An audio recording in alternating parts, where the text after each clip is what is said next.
Guys, welcome back to my channel. আজকের ভিডিওটিতে থাকছে কয়েকটি জিকে পাজেল। দেখি তোমরা কটি সমাধান করতে পারো। তো চলো এবার শুরু করা যাক।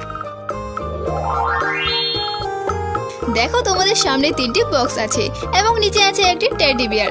তো আমি এবার এই টেডি বিয়ারটিকে মাঝখানের বক্সটিতে রেখে দেব।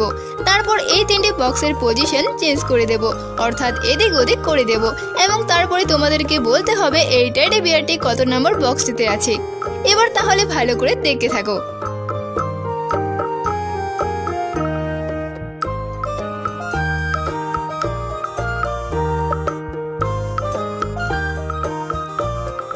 এবার বলো তো টেডি বিয়ারটি কত নম্বর বক্সের ভিতরে আছে।